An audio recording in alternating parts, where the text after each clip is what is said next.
that Yahweh, the God of the Jews in the Old Testament, had a consort, or some will call it a wife, or some will just call it a mother figure.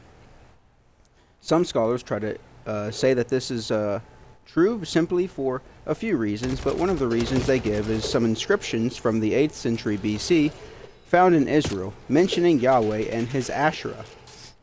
Some then detailing this as a consort of Yahweh would then date Asherah and Yahweh to the ancient Canaanite religion, so pre-Jewish understanding. To the Jews, though, I would say, we should say it like this. There was an Orthodox Jewish position that Yahweh was the Most High God, and there was no other God like Yahweh. But they did believe in lesser divine beings, or we can just, the Hebrew word there obviously being Elohim. And this isn't really our modern understanding of monotheism, but it's more so of an understanding of what we would call henotheism. So it's kind of like the Christian Gnostic groups that we see in the 2nd century AD. These Gnostics held very different views of God and of Jesus, and they held some very fringe beliefs that we've seen there. So it's kind of similar to that sort.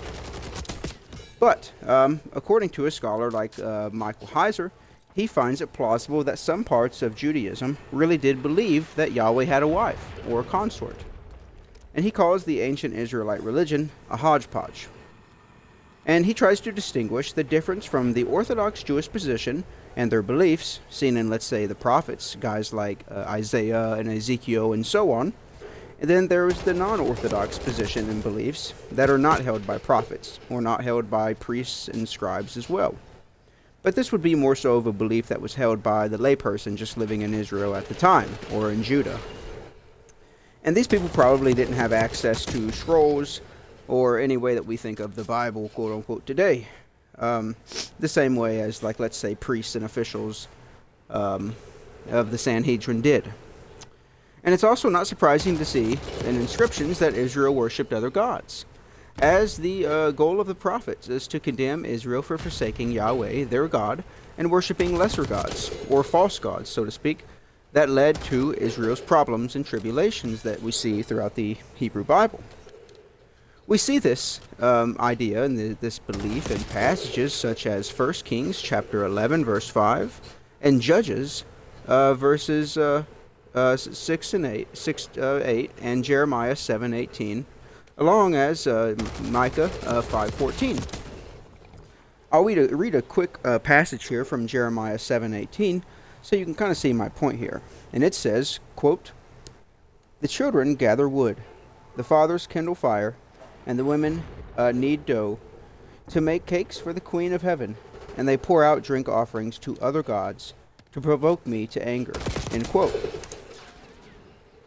So again, as I was kind of mentioning earlier, the Jewish people had an orthodox position that had Yahweh at the top of the pyramid, so to speak, of this hierarchy of divine beings, of gods.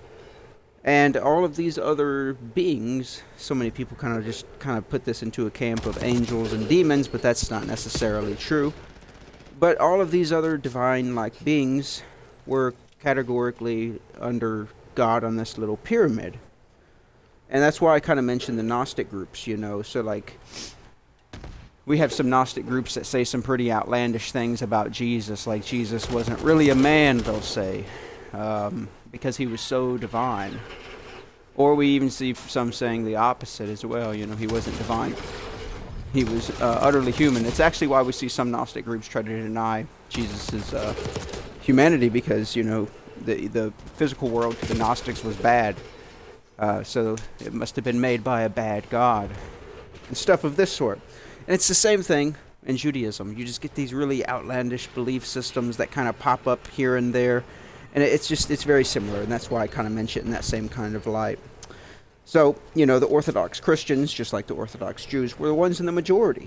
So basically my point here is that the Jews in the 8th century, most of them did not believe that Yahweh had a consort. Only some minority groups did. So, my basic point here is that no, Yahweh did not have a consort. He did not have a wife, whichever way you want to put it. There just simply isn't enough good reasons to think that it's true, just because we have some Gnostic-like ideas of this. On the Jewish position, and even in the Christian position today, Yahweh was and is the Most High God, and he needed no consort. Now, some like to try to hypothesize that Asherah was edited out or removed from the Bible or vilified, made into a villain, later in Jewish history, as in it was a developing idea. As mentioned, though, Orthodox Judaism simply disagreed with other Jewish sections. We do have parts of the Bible, and some Jews worshipping Asherah. You can see this in passages such as Judges chapter 6, verse 30, and Micah chapter 5, verse 14. But biblical Jews saw this as sinful and wrong.